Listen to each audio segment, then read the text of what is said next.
if I can. Okay, welcome to session number 32 of Introduction to Christian Doctrine. I'm Dr. John McMath, joined by my friends in Italy and in the Philippines and in a variety of other places in the world, and by visitors that I don't even know. It's good to see everyone. Thank you for coming together. Today, we're in a session that I call Eschatology, Chapter 3. And today we'll be looking at the doctrine of the millennium. I'll make a couple of notes just as we go further along. As we get into eschatology, one thing that you have surely noticed by this time, last time we were talking about the rapture and the tribulation period. Today we'll talk about the millennium. These are areas that are controversial.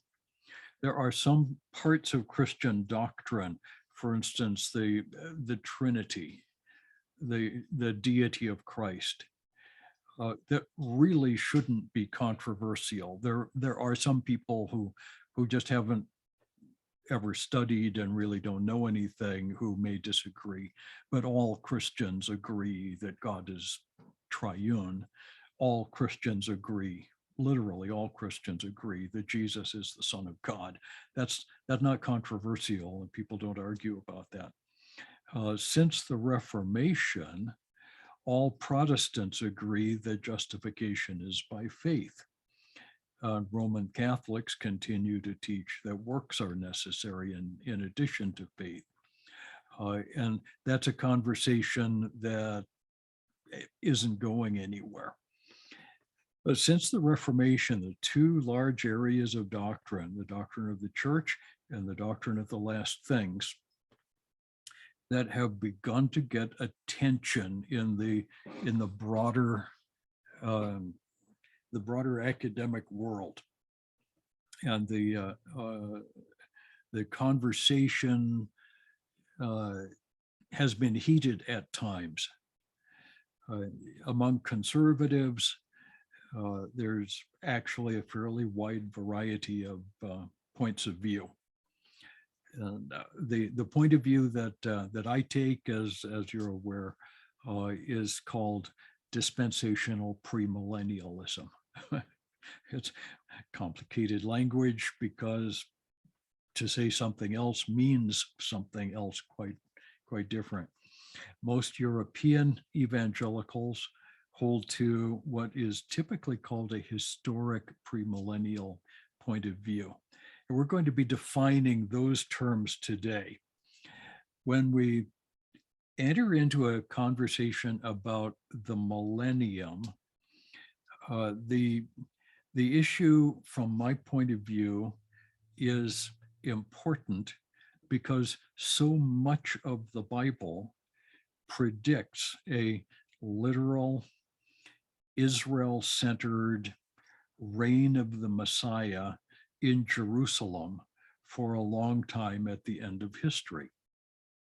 The Old Testament is just full of kingdom prophecy. And any literal understanding of the Old Testament sees a restored Israel with a messianic king reigning on David's throne from Jerusalem for a long time. The term millennium, 1,000 years, only occurs in Revelation 20. But that's certainly not the only place that the future messianic kingdom is taught. The Old Testament is full of this. And Jesus came, at least in part, to fulfill God's promises to Israel, going back 5,000 years. So those things weigh on my position.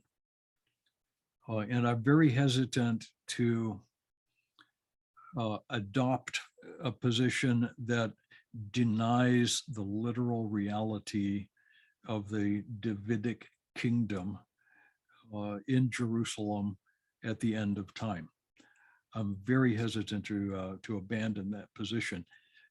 I respect people who take the other positions, and I'll introduce you to some of those.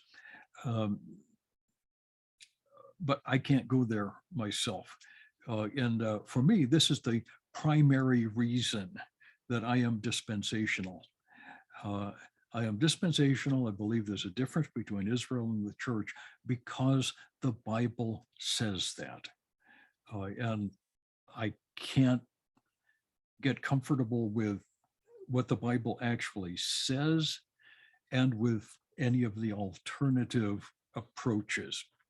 Now, having said all of that, what difference does the millennium itself actually make for believers?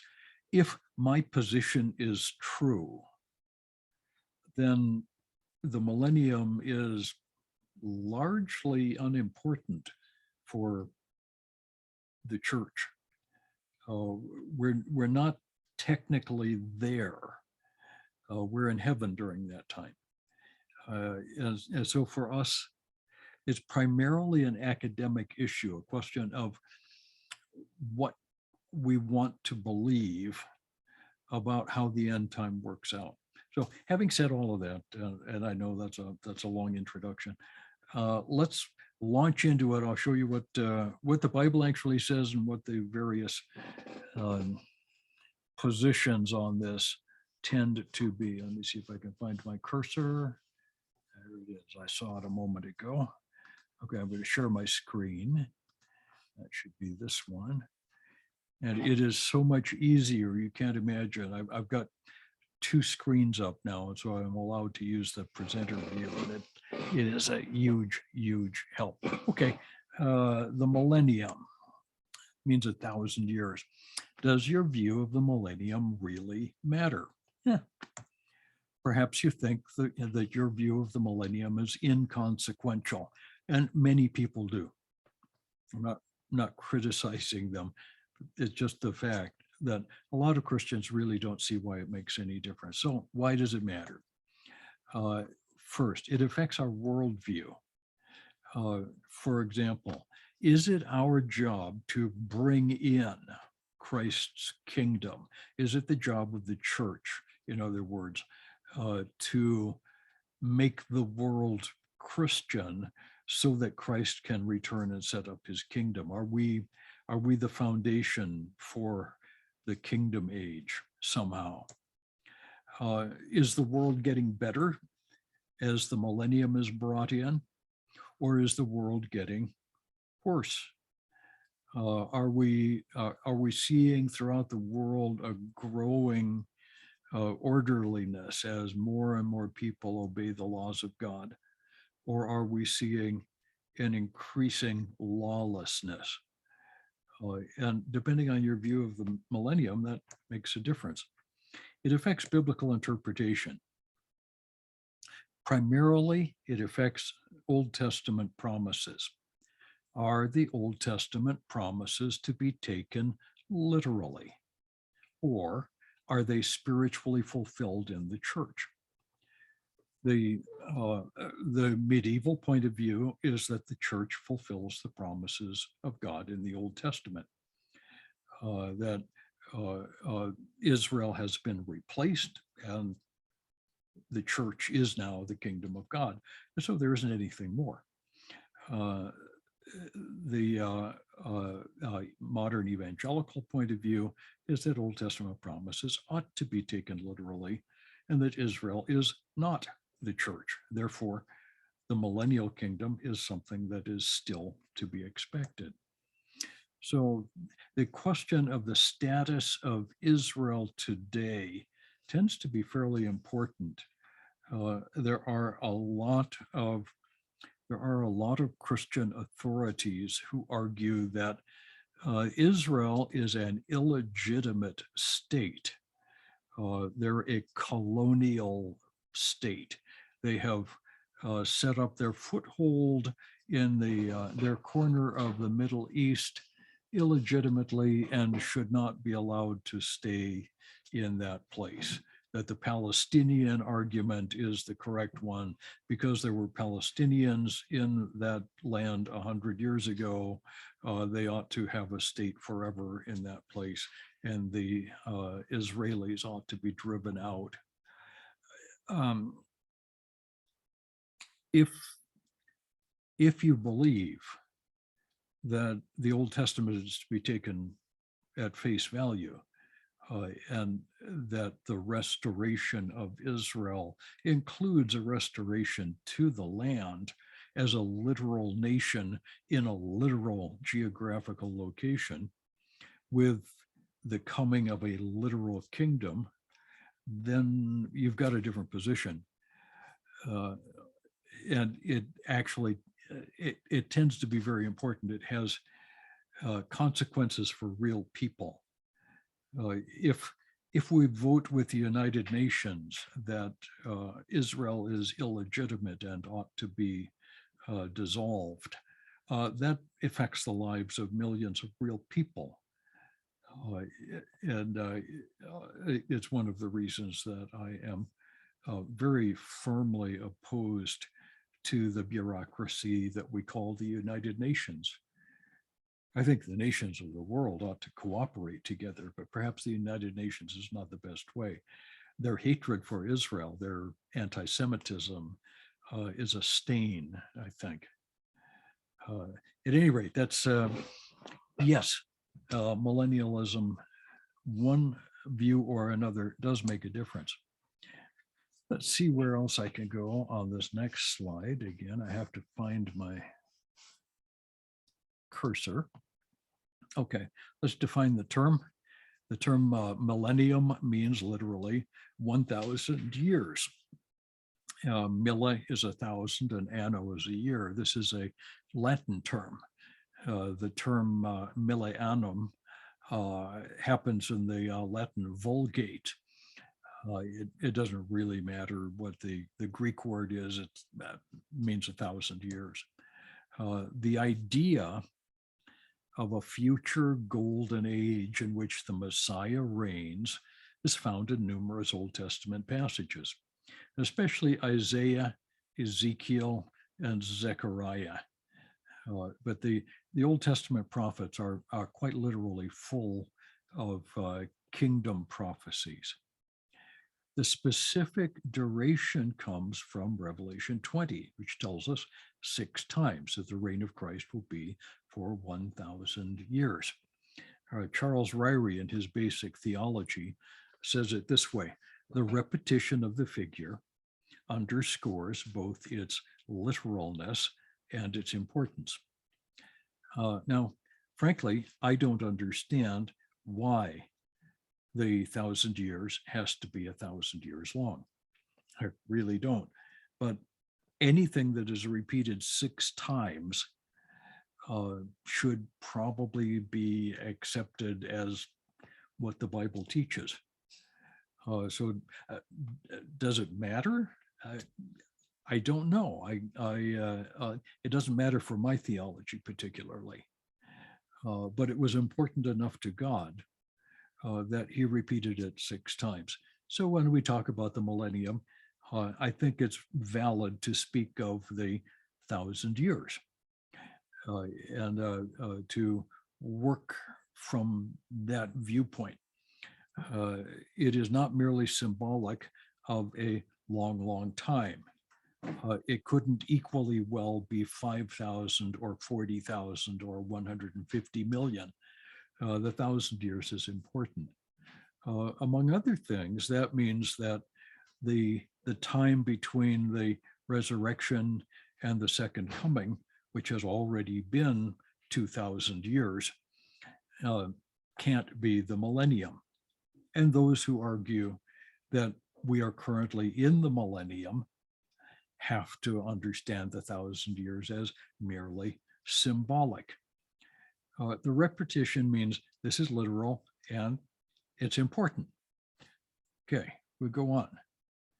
There are a variety of views on the coming millennium. The first, the classic view, really, the view of the medieval church and most of what we call the Reformed or Reformation mainline church tradition is called amillennialism.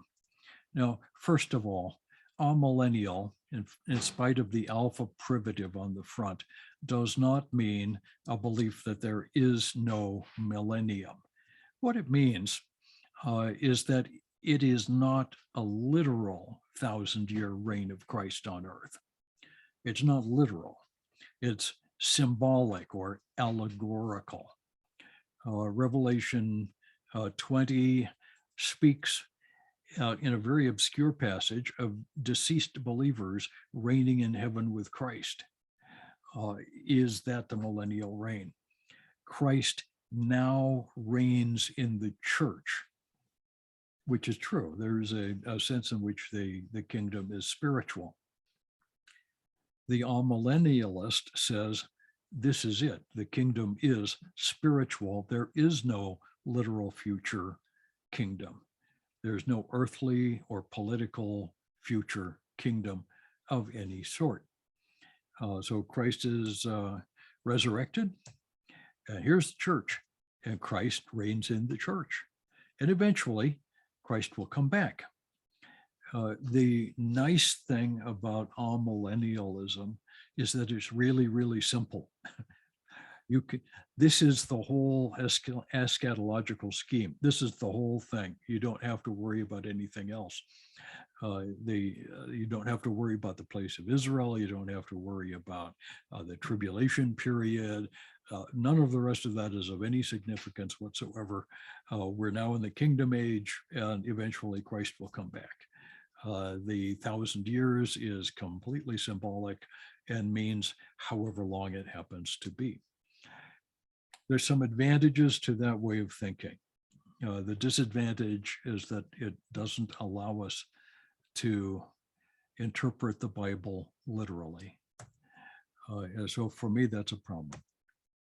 Okay, some important features and implications of amillennialism. First, there's no distinction between Israel and the church. This becomes really clear when you read commentators who are amillennial. John Calvin is a famous reformer and commentator. And when I was reading Calvin's commentary on Isaiah 2, he makes Isaiah 2 speak of the reign of the Messiah in Zion and all of the nations coming up to Zion as being the reign of Christ in the church and the church going out into all the world, when exactly the opposite is being spoken of. And I respect Calvin. I am a Calvinist in the areas of the doctrine of salvation. Calvin was a great interpreter, but he had bought into the medieval Roman Catholic view that the church fulfills the promises to Israel. There is no distinction between Israel and the church. The 1,000 years is merely symbolic of a long time, namely the time from Christ's resurrection until his second coming. Satan is bound in the present age, according to the all-millennial view, because of the presence of the church. Satan is bound and severely limited in his activity. I don't know if you follow news in the broader world, but I have to wonder, is this true?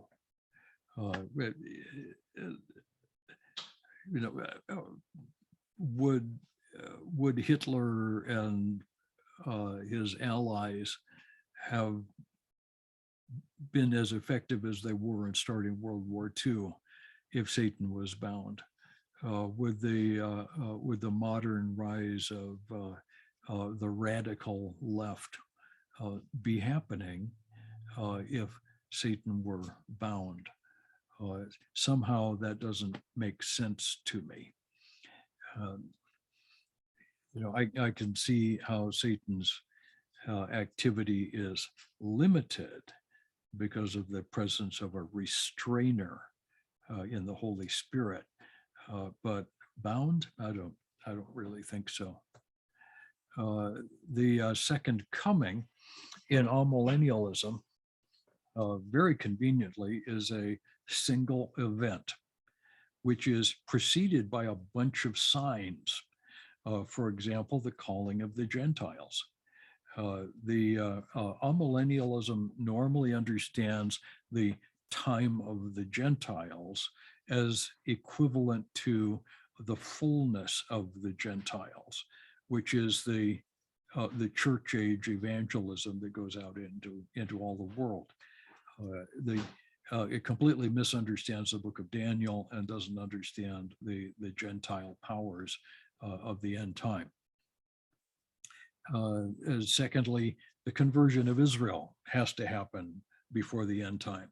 And so we, as an amillennialist, I would have to try to convert whatever unconverted Jews were left in the world to Christianity before the end.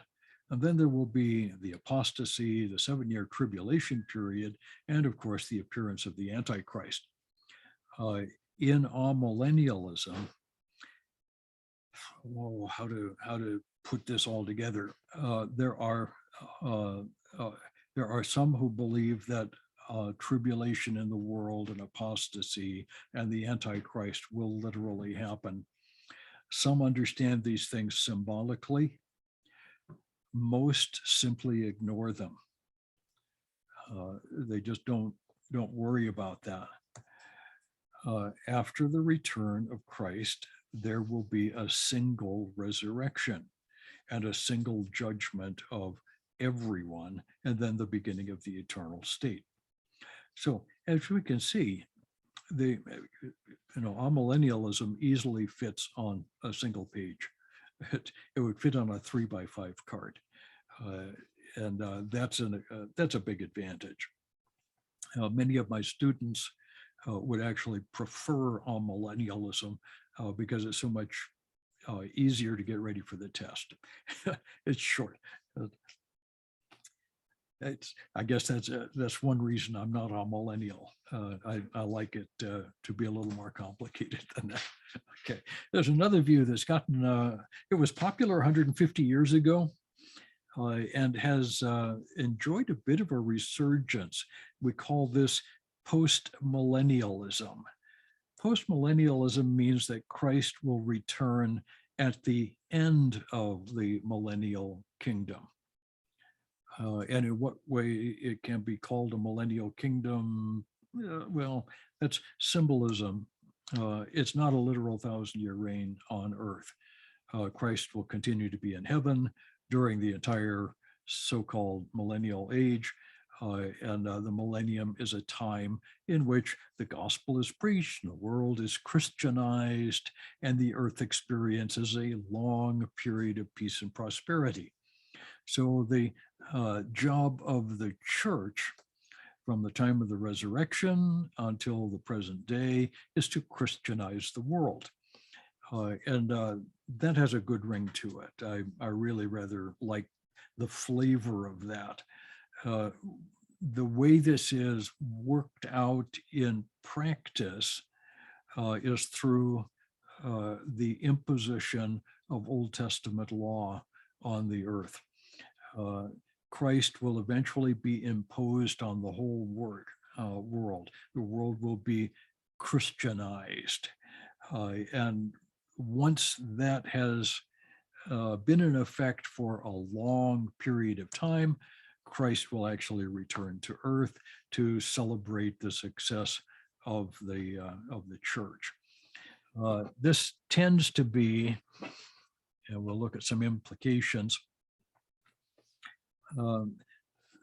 This tends to be much the same as amillennialism in its view of the distinction between Israel and the church. There is none. Israel has no place in this view. The church has the entire responsibility of not so much evangelizing as bringing into subjection the entire world. The church's job is to impose Christian laws on the world. It tends to be a very political thing. The millennial age will emerge through the progress of the gospel and the advancement of human culture and learning and science and all these wonderful Western sounding things. The 1,000 years is a merely symbolic number again. The millennium begins gradually, not with the coming of Christ, but with the gradual imposition of Christian law, and will close when Christ returns. So there is one resurrection, one judgment for all people. One form of postmillennialism is called dominion theology.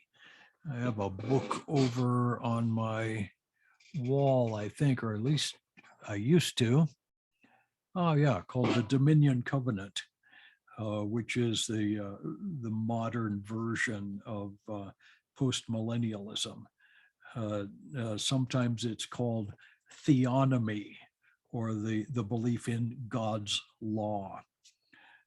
So the job of the church, according to postmillennialism, is to Christianize the world through the application of Mosaic law. Its principles are to be enforced today.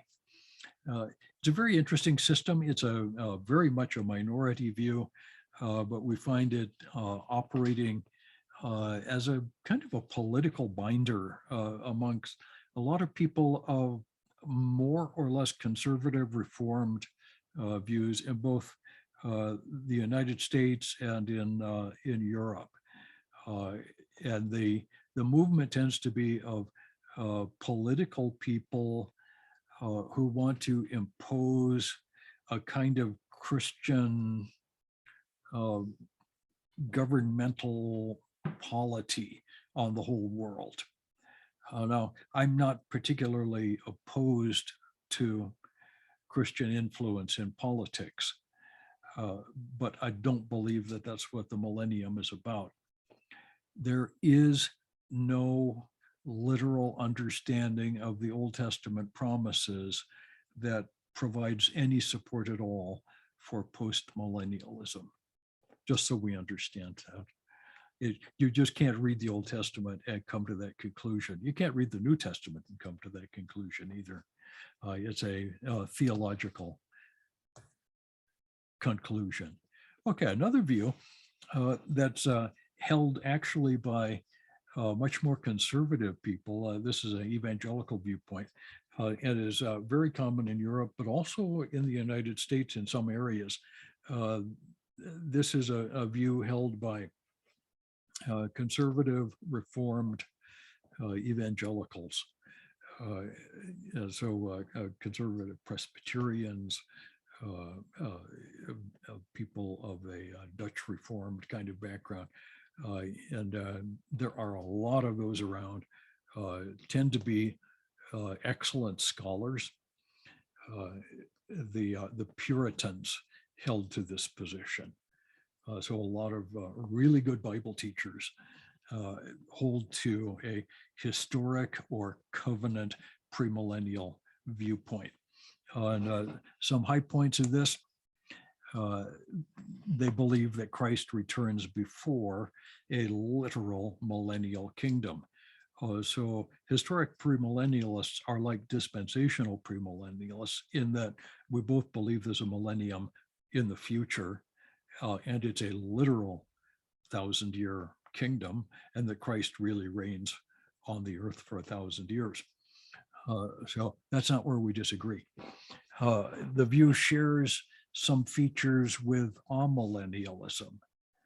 The most important thing is that it holds that the church is the spiritual Israel and is a present aspect of the reign of Christ. So the church and Israel are not undergoing separate plans in the progress of God's work. The church, again, like in amillennialism, fulfills the promises to Israel. And Christ currently reigns in a spiritual way over the church, and that will simply become the millennial reign. Is similar to dispensational premillennialism in that the tribulation and the future visible reign of Christ are literally going to happen. So we are currently in the church age, and of course, Christ now reigns in heaven and in the church. And we dispensationalists also believe that that's correct. I had a cat on my lap. That's what that was all about. And after a while, Christ returns. Christ returns at the end of the tribulation period. This picture doesn't make that very clear. But once he has returned, the Millennial Kingdom will begin. The main really obvious characteristic of the covenant premillennial position is that the rapture and the second coming happen at the same time. So it is a post-tribulational rapture position. And the term historic premillennialism is claimed to be a restoration of the first and second century premillennial position of the early church. I'm not sure to what extent that can be demonstrated, since the early church really didn't argue very much about the millennium or the second coming or the tribulation or any of the rest of them. Okay, so historic covenant premillennialism, some important features. One, there is something of a distinction between Israel and the church. Not much of a distinction. For the most part, covenant premillennialists believe that the church fulfills most of the promises to Israel. The Old Testament prophecies that refer to Christ's reign and to the kingdom age are applied to the New Testament church primarily, so that the church becomes spiritual Israel. The more conservative members of this movement believe that there still remains a distinction between Israel and the church, but for all practical purposes, the church replaces Israel in God's major plans. The return of Christ is post-tribulational, and the rapture is post-tribulational. Conservative historic premillennialists do definitely believe in the rapture, but they believe in a what I call a U-turn rapture. The church goes up to meet Christ in the air, and then having gone up to meet him, they do a high-speed U-turn and come right back down to reign with Christ for 1,000 years on earth, which again is not what the Bible actually teaches, but it fits the pattern of denying much of a distinction between Israel and the church. Christ is now reigning in heaven, according to the covenant viewpoint, but he is also invisibly reigning in the church. So there is a kind of a partial alreadiness to the kingdom. This is primarily built on the Gospels. Particularly the Gospel of Matthew, when Jesus in the parables teaches about the kingdom age.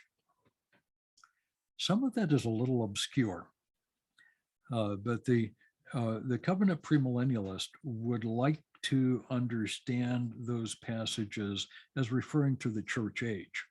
and the kingdom principles of those kingdom parables as being principles by which the current church ought to live. That's a bit of a problem, and that gets into the actual exegesis of the Gospels, and I feel that some of particular Sermon on the Mount is difficult to understand in a literal sense about the present day church. There are some dispensationalists who actually agree with this covenant premillennial view that Christ now already invisibly reigns in the church, and the Sermon on the Mount is designed specifically for the church. We'll get there. Will there be a future literal reign of Christ? Yes, there will, according to this covenant premillennial view. But it is not the Davidic kingdom. This is the main thing.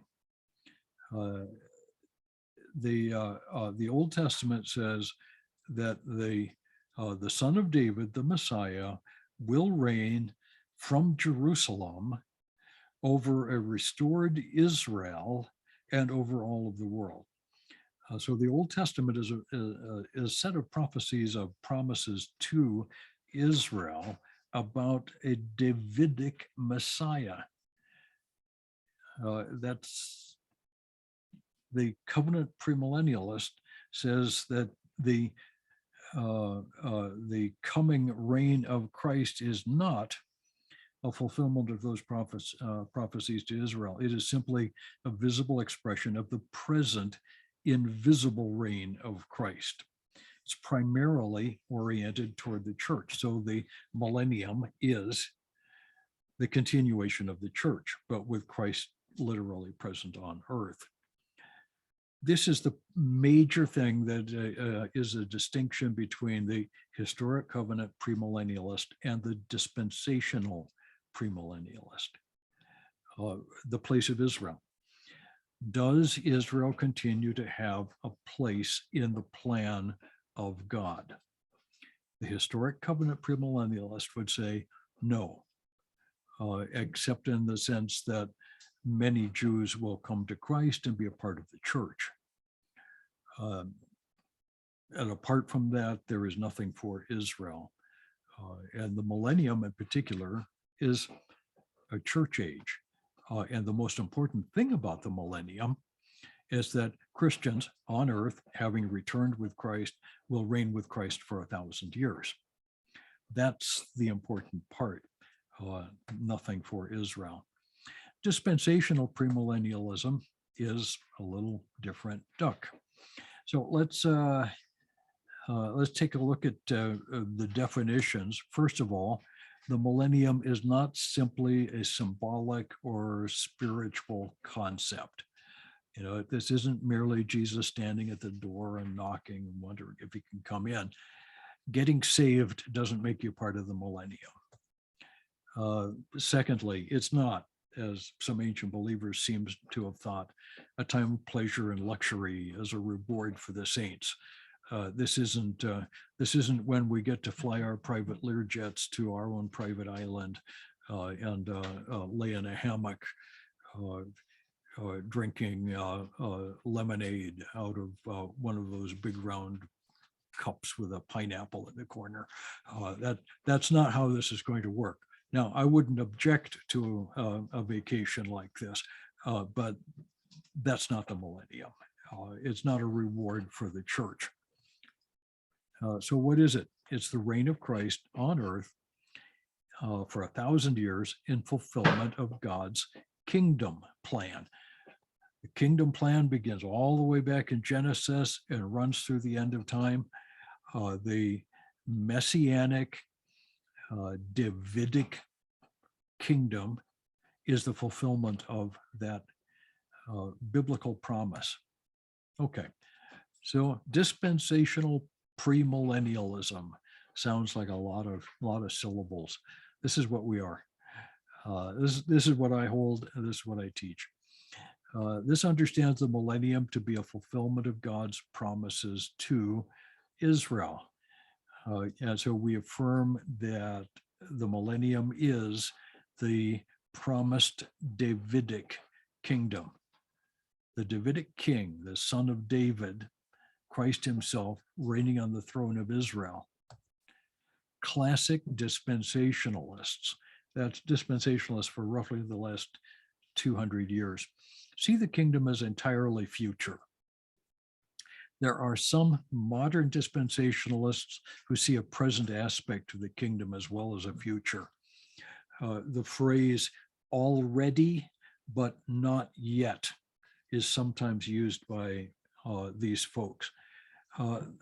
These teachers are a minority in dispensationalism, but they teach at some fairly important schools. And for that reason, we have to make room for them within the larger dispensational reign. The progressive dispensationalists see a future aspect to the kingdom as well as a present aspect. So here we are in the church, and we see the second coming of Christ yet in the future, followed by a millennium. But if you happen to be a progressive dispensationalist, you also emphasize the church as the place of Christ's reign right now. So the millennium is coming. Christ returns before the millennium, but the millennial kingdom has some aspects that are present in the world today. The two basic features distinguish dispensational premillennialism. One, it's a consistently literal hermeneutic, which always interprets the kingdom as a socio-political entity. So the kingdom age has to be a real earthly political social entity. There's got to be a real king with a real throne in a real place over a real country with an earthly presence. It's not merely spiritual. The second characteristic, which is quite important, is that dispensationalists make a distinction between Israel and the church, in which the kingdom is promised to Israel. The kingdom is not promised to the church. The church may enjoy some of the premonitions of the kingdom. The church may even be expected to live by some of the principles of the kingdom. But the church is not the kingdom, and the church is not the inheritor of the promises of the kingdom. The kingdom is primarily for Israel. Okay. The biblical covenants are for Israel. Let's look at these covenants. Abrahamic covenant is in Genesis 12. Go to the place I'm going to show you. I will make your name great. I will make you a great nation. I will bless you. I will bless those who bless you and curse those who curse you. All the nations of the earth will be blessed through you. This is the promise of a land, a people, a blessing, and a Messiah to Abraham and thus to Israel. Abrahamic covenant is foundational to any literal understanding of a framework for prophecy.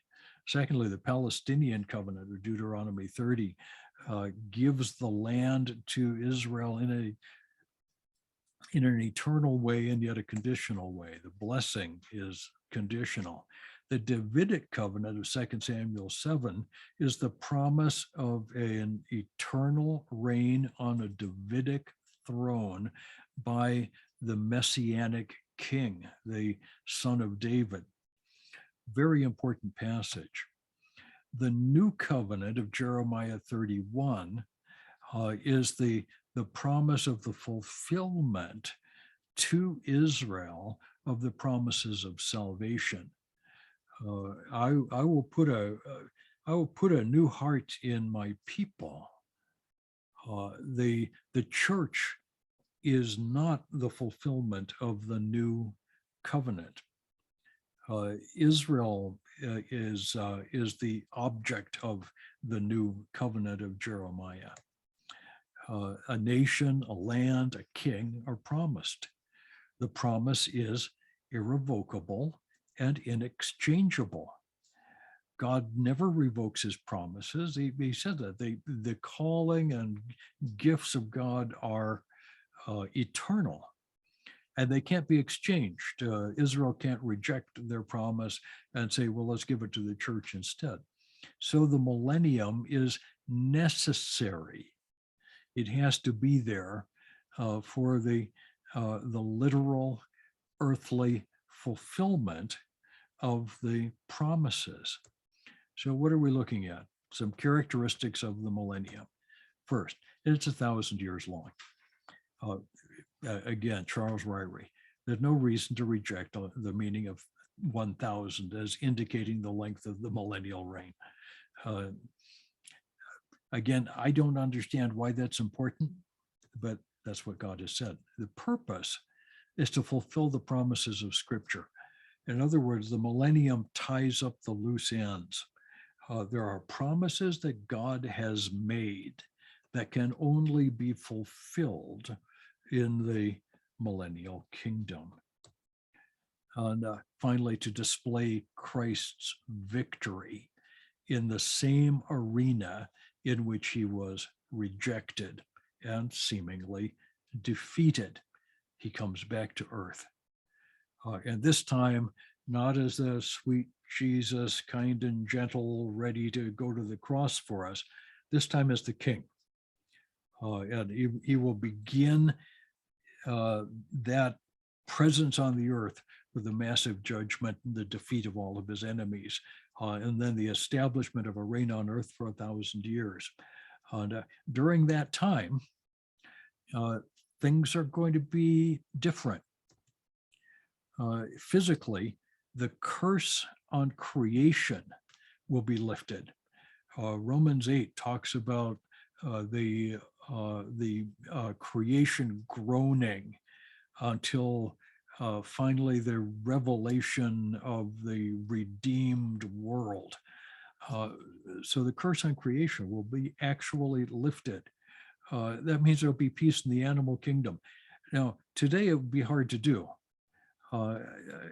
Maybe you could train a lion not to eat gazelles, but the lion would die shortly after that because his system is set up for eating animals. And we're told that a lion and a lamb will lie down together and a little child will lead them. That's not going on right now.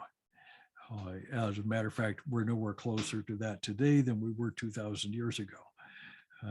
The peace is interesting. An abundance of produce. There'll be plenty to eat because there's no weeds and no curse on the physical realm. And so the typhoons won't blow everything down and droughts won't dry everything up. It will be a good time. There'll be an absence of sickness. Virus will no longer take over the world. The bacteria will no longer grow uncontrollably, and people won't die at a young age because of illness. There will be peace and prosperity among men. Isaiah says, no more will they learn war. They'll beat their swords into plowshares and their spears into pruning hooks. Well, that isn't happening in today's world. We're nowhere close to that. The spiritual benefit, first of all, Christ himself personally will be present, reigning on the earth. He'll be there. This would be a time of spiritual refreshment.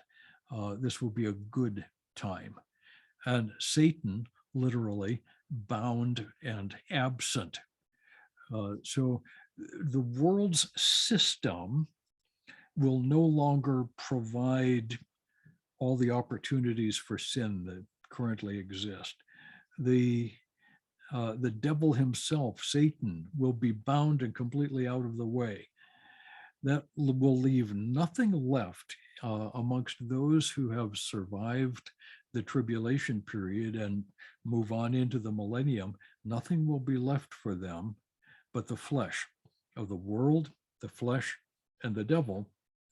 If the world and the devil are taken out of the equation, there's nobody to blame for sin but the individual, the old flesh. Characteristics of the millennium. Okay. The government will be Jesus as the king, fulfilling the Davidic covenant. He'll reign over a united Israel with Jerusalem as its capital. From the river to the sea will all be Israel.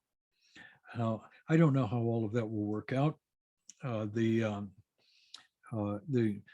Palestinian Arabs keep demanding their own state, and a lot of international support goes to them. They can never quite pull it off. They don't seem to want a state badly enough to actually do that. They hate Israel so much that they really don't want their own state. They want what Israel has. But there will be a time when all of Israel will be united under a single king, Jesus himself, and Jerusalem will be its undivided capital. One of the best things that Donald Trump did during his brief service as president was to move the consulate of the embassy of the United States from Tel Aviv to Jerusalem. You think, well, who cares? The Jews really noticed that. The people of Israel long to have a united Israel with Jerusalem as its capital, because that's what the Old Testament promises. And finally, for the first time in roughly 2,000 years, well, over that, almost 2,500 years, Israel has their own nation with Jerusalem as its capital. And what they're missing is Jesus, but he's coming. David will be a vice regent, and the apostles will have some authority, which is an interesting point of view. The apostles do seem to be present during the millennium. The subjects appear to be those who survived the tribulation, and at least some redeemed believers in their resurrection bodies. How people in resurrection bodies interact with completely mortal individuals, I don't know. I'm not sure the Bible clearly teaches that, but it's traditional to believe that at least some believers from the church age will come back for service on earth during the Millennial Kingdom. What will worship be like? Well, among other things, sacrifices will be offered as memorials. So in the book of Ezekiel, we get a long section from chapter 40 to the end about the temple that will be built during the Millennial Kingdom and the sacrificial offerings that will be made there. This will be a looking back toward the death of Christ. Okay, so how do we summarize this? The millennium is a good thing. This is worth looking forward to. It's not primarily for us. This is focused on Israel. But let's read this bit. This is Isaiah. The Spirit of the Lord will rest on him, the Spirit of wisdom and understanding, the Spirit of counsel and strength, the Spirit of knowledge and the fear of the Lord. And he will delight in the fear of the Lord. He will not judge by what his eyes sees, nor make a decision by what his ears hear. But with righteousness he will judge the poor and decide with fairness for the afflicted of the earth. And he will strike the earth with the rod of his mouth, and with the breath of his lips he will slay the wicked. Also righteousness will be the belt about his loins, and faithfulness the belt about his waist. And as we're told in the book of Revelation, Maranatha, that is, come, Lord Jesus. The millennium may not be a time that's specifically for us. It will culminate all of history and tie together all of the loose threads of prophecy. It's a good thing and worth looking forward to, even if we of the church age are merely spectators during that time. So this is what we look forward to. And with that, I'm going to quit spouting off about the millennium. I'm wondering if it's going to snow as hard in the millennium as it does here now. If there's no curse on nature, maybe we'll just have a little bit of snow in the mountains once in a while, and the typhoons will happen way out at sea and never come ashore. I can only hope. Okay, I'm going to open this up, and I don't, Donna can't hear, but I can hear. We're going to say bye-bye now. We'll see you on Monday. Bye. And I will finish up the lectures on eschatology next week. So the 2 more sessions, and we'll be done with Christian doctrine. You guys have been a great class. It's such fun to have faithful people coming to listen, to hear what I think is pretty important stuff. So God bless everybody. Thank you. Love you. We'll see you Bye. on Bye. Monday. Bye. God bless. Thank you. Bye, God everyone. bless. Bye-bye. Bye. Ciao a tutti.